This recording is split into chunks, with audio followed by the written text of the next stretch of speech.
विकास का, आस और विश्वास का, जन जन के जीवन की खुशहाली का दर्पण, जन जन के जीवन की खुशहाली का दर्पण। ये है कृषि दर्शन, ये है कृषि दर्शन, ये है कृषि दर्शन। किसान भाइयों नमस्कार। भारत सरकार के कृषि मंत्रालय के कार्यक्रम कृषि दर्शन में आपका स्वागत है। किसान भाइयों, कृषि दर्शन कार्यक्रम में हम हर बार आपको कृषि अनुसंधान केंद्रों, कृषि विज्ञान केंद्रों की सैर करवाते हैं, कृषि विशेषज्ञों से आपकी मुलाकात करवाते हैं और किसानों की सफलता की कहानी भी आपको बताते हैं। इसी क्रम में आज भी हम एक ऐसे ही कृषि विज्ञान केंद्र की आपको सैर कराएंगे, लेकिन उससे पहले देख लेते हैं खबरें खेती की, मंडी भाव और मौसम का हाल।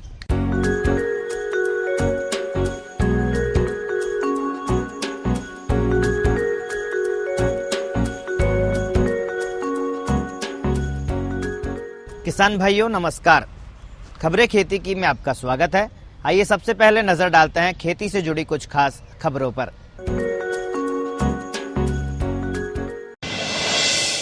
फसल खराबे पर केंद्र सरकार गंभीर, कृषि मंत्री ने लिया खेतों का जायजा। ओलावृष्टि से ग्रस्त खेतों में पहुंचे प्रतापगढ़ जिला कलेक्टर। किसान भाइयों को मिलेगा संशोधित फसल बीमा का दोहरा लाभ। और बूंदी में आयोजित हुआ पशुपालन प्रशिक्षण शिविर। केंद्रीय गृह मंत्री राजनाथ सिंह ने प्रदेश में हुई बारिश के चलते किसानों को हुए नुकसान पर चिंता जताते हुए कहा कि केंद्र सरकार इस मामले पर गंभीर है। उन्होंने कहा कि हाल ही में प्रदेश में हुई बेमौसम बारिश और ओलावृष्टि से फसलों के नुकसान की जानकारी मिली है। अधिकारियों को नुकसान की रिपोर्ट देने के निर्देश देते हुए सिंह ने कहा कि केंद्र सरकार इस मामले में हर संभव मदद करेगी और किसानों को फसल खराबे का उचित मुआवजा दिया जाएगा। राजनाथ सिंह आतंकवाद से मुकाबले विषय पर एक अंतर्राष्ट्रीय सेमिनार के उद्घाटन अवसर पर जयपुर आए थे। प्रदेश के कृषि मंत्री प्रभुलाल सैनी ने मंगलवार को प्रशासनिक अधिकारियों के साथ ओलावृष्टि से हुए नुकसान का खेतों में जाकर जायजा लिया। उन्होंने बारां जिले के सिसवाली के माल में स्थित धनिये के खेत में हुए नुकसान को देखकर माना कि क्षेत्र में भारी नुकसान है। उन्होंने उदयपुरिया, पापड़ली, पाटोंदा सहित अन्य प्रभावित गांवों का दौरा किया। उनके साथ संभागीय आयुक्त ओंकार सिंह, जिला कलेक्टर ललित कुमार गुप्ता, एसडीओ, नायब तहसीलदार इत्यादि अधिकारी थे। कृषि मंत्री प्रभुलाल सैनी से किसानों ने कहा कि ओलावृष्टि के कारण उनकी फसलें बर्बाद हो चुकी है। इस दौरान उन्होंने खेतों में जाकर जायजा लिया और किसानों को राहत दिलाने का आश्वासन दिया। कृषि मंत्री ने जायजा लेकर यह स्वीकार किया कि बारां जिले के सीसवाली में धनिये की फसल में खराबा बहुत ज्यादा है। उन्होंने कहा कि राज्य और केंद्र दोनों सरकारें किसान भाइयों के हितों और उनकी फसलों की रक्षा के लिए प्रतिबद्ध है। पिछले दिनों प्रतापगढ़ जिले में हुई ओलावृष्टि से नुकसान के सर्वे के लिए जिला कलेक्टर रतन लाहोटी ने दौरा किया। जिला कलेक्टर लाहोटी ने मेरियाखेड़ी और छोटी सादड़ी के जलमंडी और अन्य क्षेत्रों का दौरा किया। उन्होंने गांवों में खेतों में पहुंचकर फसल खराबे का जायजा लिया। सियाखेड़ी में इसबगोल में 50% से ज्यादा नुकसान दिखा। किसानों ने उन्हें बताया कि इसबगोल की फसल पर तो बारिश कहर बनकर गिरी है, इसके साथ ही गेहूं, चना, मेथी और सरसों की फसल को नुकसान हुआ है। जिला कलेक्टर ने जायजे के दौरान किसानों को राहत दिलाने का आश्वासन दिया। प्रतापगढ़ जिला कलेक्टर रतन लाहोटी ने कहा कि सरकार बरसात और ओलावृष्टि से प्रभावित किसानों को राहत पहुंचाने के लिए प्रतिबद्ध है। उन्होंने बताया कि पटवारियों से एक एक खेत में जाकर गिरदावरी करवाई जा रही है और जिन किसानों को नुकसान हुआ है उनको सरकार से सहायता दिलाई जाएगी। कृषि मंत्री प्रभुलाल सैनी ने टोंक जिले में भी सरौली, जलसीना और जूनिया क्षेत्र में बरसात और ओलावृष्टि से प्रभावित फसलों का निरीक्षण किया। खराबे को देख उन्होंने विभागीय अधिकारियों को आकलन कर सूचना भेजने के निर्देश दिए। इस दौरान उन्होंने कहा कि क्षेत्र में 8 मिलीमीटर से 30 मिलीमीटर तक हुई बारिश के आधार पर किसानों की मुआवजा राशि तय की जाएगी। टोंक जिले के किसानों को संशोधित फसल बीमा योजना का लाभ मिलेगा। बीसलपुर बांध के किनारे बसे रावता गांव में गिरदावर और पटवारी ने निरीक्षण किया। उन्होंने सौंफ में 65 से 75% नुकसान माना है। वहीं रूपारेल की लगभग 150 हेक्टेयर भूमि में चने की 60% फसल खराब होने का अनुमान है। मंत्रीगणों ने इलाकों का दौरा किया और नष्ट हुई फसलों का जायजा लिया। मौके पर ही उपखंड अधिकारियों को नुकसान का उचित आकलन कर रिपोर्ट राज्य सरकार को भिजवाने के निर्देश दिए। आजीविका मिशन योजना के तहत पशुपालन विभाग बूंदी की ओर से आयोजित पशुपालन प्रशिक्षण शिविर का मंगलवार को समापन हुआ। इसमें 25 पशुपालकों ने भाग लिया। प्रशिक्षण के दौरान विषय विशेषज्ञों ने पशुपालकों को पशुओं की देखभाल, बीमारियों और उपचार की जानकारी दी। उपस्थित विभिन्न पशु चिकित्सकों ने पशुओं के रखरखाव, संरक्षण, टीकाकरण, नस्ल सुधार कार्यक्रम के तहत कृत्रिम गर्भाधान, बधियाकरण, संतुलित पशु आहार, पॉलीथीन के दुष्परिणाम, इंजेक्शन ऑक्टोसिस के दुरुपयोग, पशुधन निशुल्क आरोग्य योजना, पशुपालन व्यवसाय के लिए वित्तीय योजनाओं, पशु क्रूरता निवारण अधिनियम, यूरिया मोलासिस उपचारित विधि, वर्तमान में संचालित खुरपका मुंहपका टीकाकरण योजना और विभाग की अन्य गतिविधियों के बारे में बताया। शिविर के समापन पर सभी पशुपालकों को प्रमाण पत्र और मानदेय वितरित किया गया। किसान भाई अपने अपने खाद्यान्नों को लेकर प्रदेश की विभिन्न मंडियों में पहुंच रहे हैं। किस मंडी में कितना खाद्यान्न पहुंचा, आइए जानते हैं मंडी हलचल में। प्रदेश में बेमौसम बरसात होने से मंडियां सूनी नजर आ रही है। मंडियों में जिंसों की बहुत कम मात्रा में आवक हो रही है। मंडी विशेषज्ञों के अनुसार मौसम खुलने और फसलें सूखने पर किसान भाई अपनी अपनी उपज लेकर मंडियों में पहुंचने लगेंगे। फसलों के उचित मूल्य का इंतजार हमारे किसानों को हमेशा रहता है। किसानों की नजर हमेशा फसलों के अच्छे भावों पर होती है। आइए देखते हैं प्रमुख मंडियों में प्रमुख जिंसों के बाजार भाव। किसान भाइयों, प्रदेश की मंडियों में प्रमुख खाद्यान्नों के भाव इस प्रकार रहे। अजमेर की मंडी में लहसुन के भाव 3200 रुपए प्रति क्विंटल, टमाटर के भाव 1000 रुपए, आलू 850 और मटर के भाव अजमेर की मंडी में 1900 रुपए प्रति क्विंटल बोले गए। बूंदी की मंडी में सोयाबीन के भाव 3027 रुपए, मसूर के भाव 4398 रुपए, सरसों 3083 और गेहूं मैक्सिकन के भाव बूंदी की मंडी में 1532 रुपए प्रति क्विंटल रहे। बीकानेर की मंडी में ग्वार के भाव 3551 रुपए प्रति क्विंटल, गेहूं 1482 किस्म के भाव 1505 रुपए, गाजर 600, टिंडा के भाव बीकानेर की मंडी में 1800 रुपए प्रति क्विंटल बोले गए। हनुमानगढ़ की मंडी में गेहूं 1482 किस्म के भाव 1491 रुपए प्रति क्विंटल, कपास अमेरिकन 4281 रुपए और ग्वार के भाव हनुमानगढ़ की मंडी में 3590 रुपए प्रति क्विंटल बोले गए।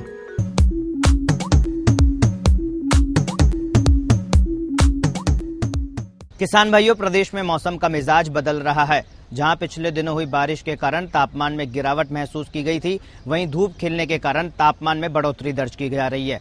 आइए देखते हैं मौसम का हाल। राजधानी जयपुर सहित प्रदेश में हल्की ठंड बनी हुई है। हालांकि दिन और रात के तापमान में निरंतर मामूली बढ़ोतरी जारी है। राज्य के प्रमुख शहरों का तापमान इस प्रकार रहने का अनुमान है। जयपुर में अधिकतम तापमान 31 डिग्री सेल्सियस जबकि न्यूनतम पारा 16 डिग्री सेल्सियस। अजमेर में अधिकतम 32 डिग्री और न्यूनतम 18 डिग्री। कोटा में अधिकतम 31 और न्यूनतम 19 डिग्री सेल्सियस। वहीं उदयपुर में अधिकतम तापमान 31 और न्यूनतम 15 डिग्री सेल्सियस। बीकानेर में अधिकतम तापमान 33 डिग्री सेल्सियस और न्यूनतम 21 डिग्री सेल्सियस। अंत में बात करें जैसलमेर जिले की, तो यहाँ अधिकतम तापमान 35 डिग्री सेल्सियस और न्यूनतम 22 डिग्री सेल्सियस रहने की संभावना है। किसान भाइयों, खबरें खेती की में आज के लिए बस इतना ही। आइए देखते हैं कृषि दर्शन। नमस्कार। ये लो और बताओ। बस। अरे ये क्या भैया जी, बस इतनी सी रासायनिक खाद? किसानी छोड़ रहे हो क्या? किसानी नहीं, नादानी छोड़ रहे हैं। मिट्टी की जांच कराई है। अब तो लालाजी जितनी जरूरत है उतने ही उर्वरक खेत में डालेंगे। हाँ, किसान भाई आज ही अपने जिले की नजदीकी भूमि परीक्षण प्रयोगशाला में मिट्टी की जांच जरूर करवाएं और मिट्टी में पोषक तत्व, नमी व पौधे के विकास को देखते हुए केवल जरूरत के अनुसार ही पोषक तत्व डालें। और हाँ, मिट्टी में गंधक, जस्ता, बोरोन जैसे सूक्ष्म पोषक तत्वों का पता लगाना भी न भूलें। उर्वरक और जैविक खाद के सही उपयोग से भूमि का उपजाऊपन बनाए रखें, उत्पादकता बढ़ाएं, खर्चा घटाएं और बहुमूल्य विदेशी मुद्रा बचाने में भी सहयोग दें। और हाँ, धीमी गति से नाइट्रोजन उपलब्ध कराने वाले उर्वरकों जैसे नीम लेपित यूरिया को प्राथमिकता दें और यूरिया का पत्तों पर छिड़काव करें। अरे वाह, तू तो सचमुच समझदार हो गया रे। अधिक जानकारी के लिए संपर्क करें जिला कृषि अधिकारी या किसान कॉल सेंटर। अम्मा खाना दे दो ना। सबर कर गोलू, अभी दाल नहीं गली है। तू फिक्र ना कर गोलू की अम्मा, अब की बार अपनी दाल खूब गलेगी। क्या मतलब जी? अब की बार NFSM के तहत दाल की पैदावार को बढ़ाने के तरीकों को दिखाने के लिए देश में 1000 क्षेत्र चुने गए हैं, जिसमें हमारा इलाका भी आ गया है। पर इससे हमें क्या फायदा? हमें 5 एकड़ खेती के लिए खाद और कीटनाशक के अलावा बढ़िया बीजों की एक मिनी किट भी मिलेगी। इतनी दाल का करेंगे क्या जी? अरे भगवान, सरकार ने दलहन का समर्थन मूल्य भी खूब बढ़ा दिया है और इनकी खरीद का भी पूरा इंतजाम कर लिया है। इससे आमदनी बढ़ेगी और फिर हमारा गोलू अच्छे स्कूल में जाकर के कृषि वैज्ञानिक बनेगा। हाँ। किसान भाइयों, कृषि दर्शन कार्यक्रम में एक बार फिर से आपका स्वागत है। कृषि दर्शन कार्यक्रम में आज का हमारा विषय है कृषि विज्ञान केंद्र उदयपुर की गतिविधियां और नवाचार। आज हम आपको बताएंगे कि कृषि विज्ञान केंद्र उदयपुर में कृषक हितैषी क्या क्या गतिविधियां चल रही हैं, क्या क्या नए अनुसंधान हो रहे हैं और कौन कौन से नवाचार यहां पर प्रयोग किए जा रहे हैं।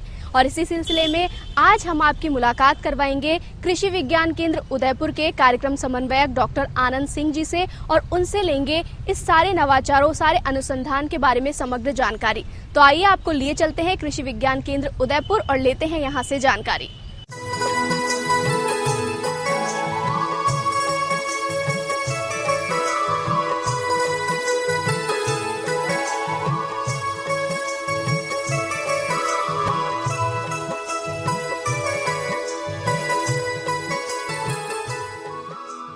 विद्याभवन कृषि विज्ञान केंद्र की स्थापना मार्च 1984 में हुई थी।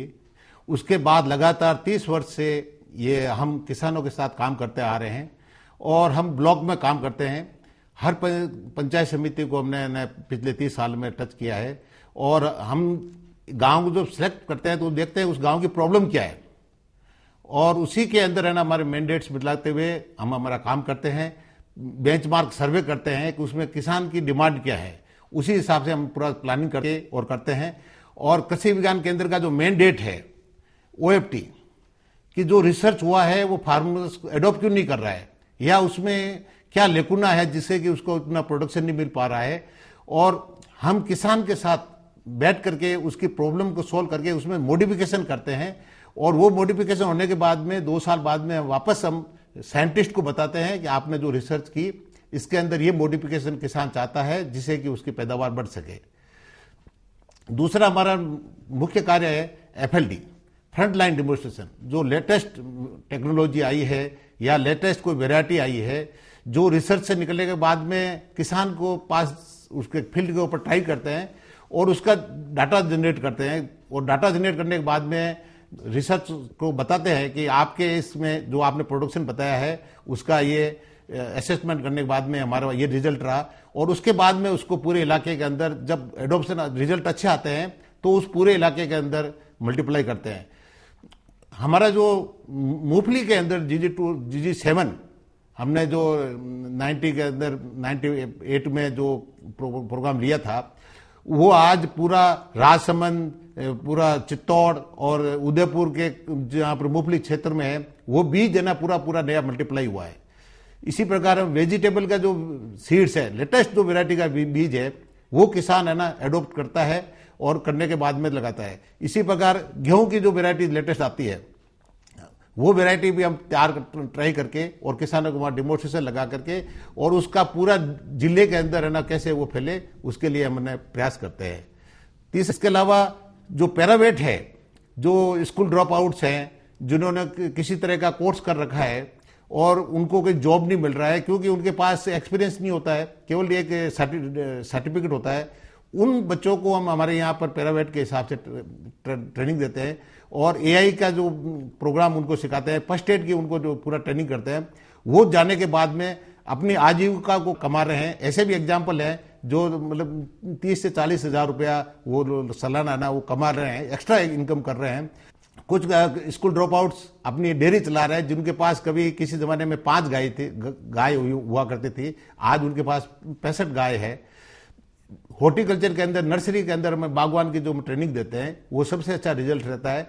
यहाँ पर ऐसे भी एग्जाम्पल्स मिल जाएंगे हमारे पास जो आज है ना गांव के अंदर जाकर के और बड़े बड़े जो कॉन्ट्रैक्ट्स लेते हैं, बंगलों के अंदर जो गार्डन के लेते हैं, होटलों के अंदर जो ठेके लेते हैं या बड़ी बड़ी जो चीज है उनके ऑफिस है, उनके लॉन डेवलप करना है, उसमें फ्लोरिकल्चर का जो लैंडस्केपिंग का काम करते हैं, वो यहाँ से ट्रेनिंग लेने के बाद में अपने अंडर में 20 से 25 से दूसरे के मजदूर लगा करके उनको तो एम्प्लॉयमेंट देते ही हैं और उनके साथ साथ अपना खुद का भी है ना अतिरिक्त आय लेते हैं, जो कि किसान के लिए और बहुत एग्जाम्पल है ना होता है कि भाई कैसे उसकी इनकम को बढ़ाया जाए। केवल जो मक्की हो गई, मक्की जितनी पैदा हुई है उससे भी केवल अपने संतुष्ट हो जाता है। इरिगेशन की फैसिलिटी उनके पास नहीं है, तो हमने जब से किसानों को हमने ड्रिप के लिए आकर्षित किया, पाइपलाइन हमने दी, और उन पाइपलाइन के थ्रू आज एक गांव ऐसे भी है, पूरा खेरवाड़ा ब्लॉक है, जहां पर किसानों की किसी जमीन में आय है ना वो 5,000 10,000 रुपए से ज्यादा नहीं थी।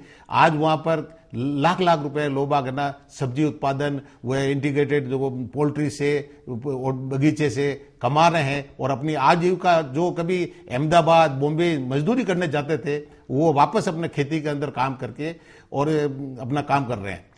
हमने देखा कि आदिवासी इलाका है जहां पर कि ज्यादातर किसान के घर पर बकरियां मिलती है, मगर वो बकरी का जो वजन है वो बढ़ता नहीं था, बकरी दूध है ना वो पाव भर भी नहीं देती थी।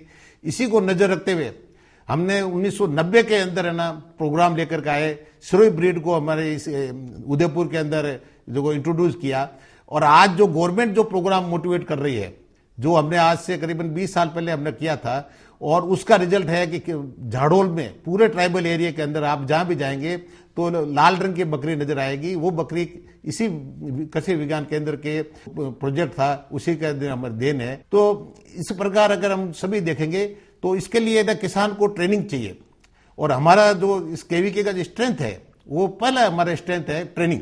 पूरा साल भर में करीबन 200 ट्रेनिंग यहाँ पर करते हैं, और जिनमें ज्यादातर ध्यान हम प्रैक्टिकल पर देते हैं। किसान को क्लासरूम टीचिंग हम नहीं करवाते, बहुत कम हमारे क्लास रूम टीचिंग होगी या डिस्कशन होगा। ज्यादातर किसान अपने फील्ड के ऊपर देखता है, और देखने के बाद में ना वो अपना निर्णय लेता है कि भाई जब यहाँ पर ये ऐसा कर सकते हैं तो अपने वहां क्यों नहीं करते। बहुत छोटी छोटी चीज होती है, सीड ट्रीटमेंट करना होता है, किसान नहीं करता है।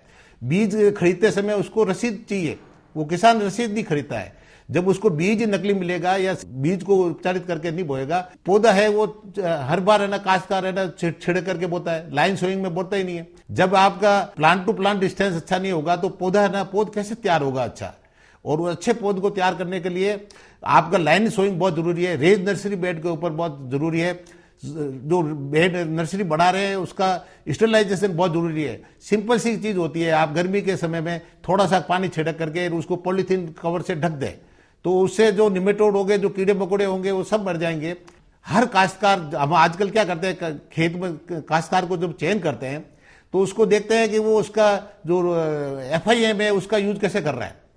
काश्तकार क्या करता है, वो रोड़ी है ना बनाते ही नहीं है, खाद जो गोबर को है वो साल भर एक जगह पटकते रहते हैं, और लास्ट में कच्चा खाद है वो है ना जाकर के वो खेत में डालते हैं, जिससे कि न कोई मतलब आपका नेगेटिव इफेक्ट आएगा, प्लस ये दीमक है और इसे दूसरे इंसेक्ट कीड़े मकोड़े हैं। और जब क्रॉप तो कई बार क्या होता है कि पीली हो जाती है, क्योंकि जो हीट जनरेट होती है तो उससे रूट है ना उसकी वो जल जाती है।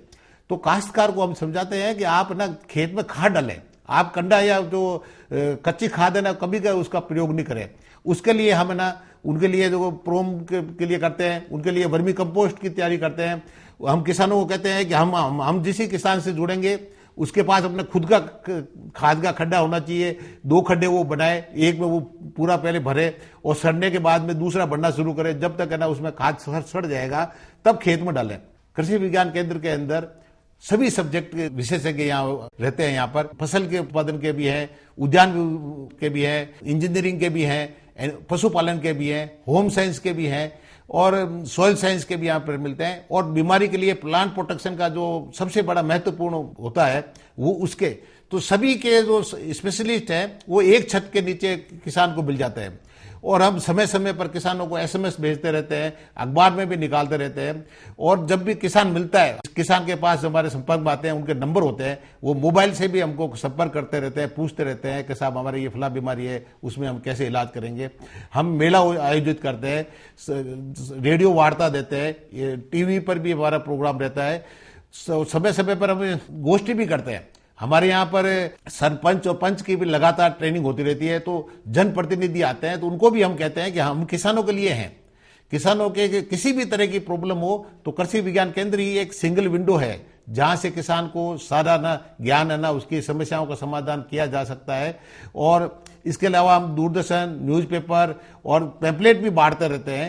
अच्छा, हमारा गाँव में भी हमारा संपर्क रहता है। हम जो एडोप्टेड हमारे विलेज होते हैं, करीबन 11 विलेजों में अभी काम कर रहे हैं, तो वहाँ के किसान हमारे इंटेंशनली हमारे संपर्क में 3 साल तक रहते हैं।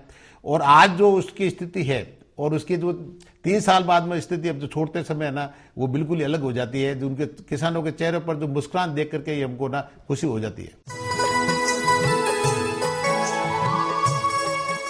समय हमारे साथ हैं कृषि विज्ञान केंद्र उदयपुर के कार्यक्रम समन्वयक डॉक्टर आनंद सिंह जोधा। हम जोधा साहब से बात कर रहे हैं और इस समय हम हैं कृषि विज्ञान केंद्र की हाईटेक नर्सरी पर।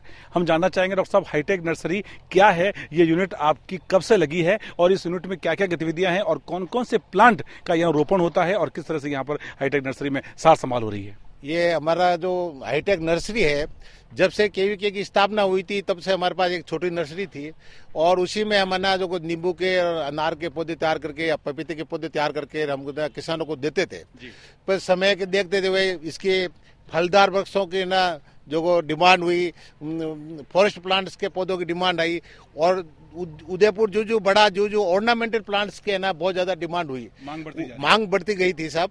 तो उसके कारण क्या हुआ कि समय के बदलाव को देखते देखते हमको 2007 के अंदर ये hi tech nursery national horticulture mission के द्वारा हमको दिया गया था साहब पैदा, और ये लगी है। और मैं आपको साहब कहना चाहता हूँ कि जो ये नर्सरी लगी है इसके अंदर ज्यादातर लोग बाग शिकायतें करते हैं साहब कि नेट फट जाती है या इसके ड्रिप नहीं चलते हैं, इसके ड्रिप जाम हो जाते हैं या फोगर इसके जाम हो जाते हैं, स्प्रिंकलर जाम हो जाते हैं। ज्यादातर लोग बाग है ना इसको यूज नहीं करते हैं। मैं आपको कहता हूं साहब, ये 2007 में लगाए, आज 2014 हो गए। 7 साल में आप इसकी हालत देख ले, हमने कोई इसकी नेट नहीं बदली है, नेट वही है।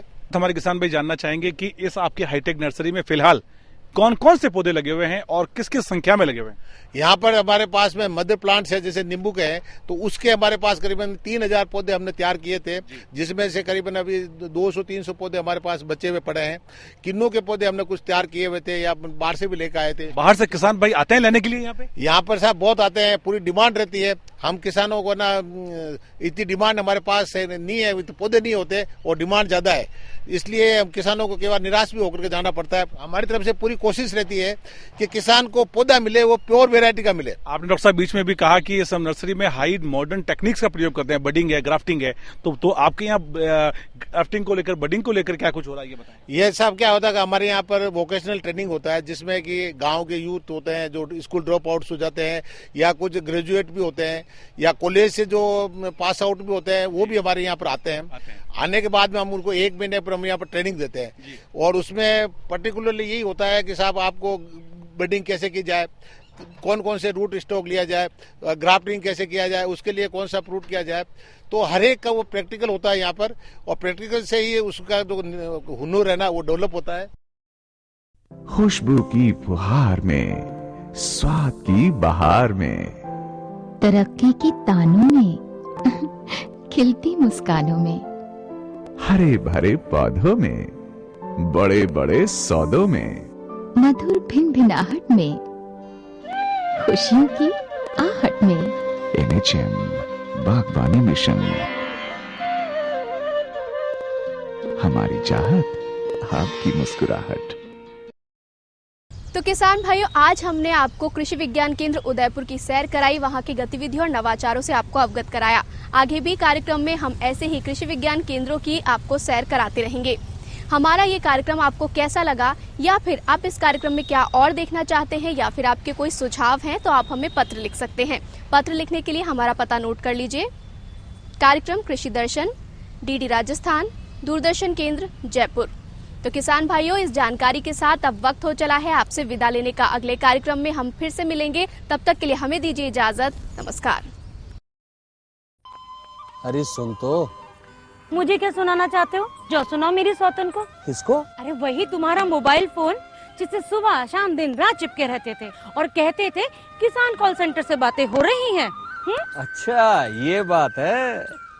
हाँ, क्यों, क्या हुआ? अब बात नहीं होती क्या? अब तो झट से बात हो जाती है। ऐसा क्या? हाँ, अब तो ज्यादा लाइनें और खास तकनीक के कारण खेती के माहिरों से तुरंत बात हो जाती है। और अगर कभी लाइन व्यस्त हो तो अपनी समस्या फोन पर रिकॉर्ड करा दो, वहाँ से फोन आ जाता है और समस्या की हल का मैसेज भी आ जाता है। ये देखो आ गया। अरे वाह, इसका मतलब इंतजार की घड़ी अब खत्म। हाँ। तभी मैं सोचूं कि आजकल मुझ पर इतना प्यार क्यों आ रहा है। कृषि संबंधी समस्याओं का अपनी भाषा में तुरंत हल पाने के लिए पूरे भारत में किसी भी फोन से हेल्पलाइन नंबर पर संपर्क करें। किसानों का दोस्त किसान कॉल सेंटर।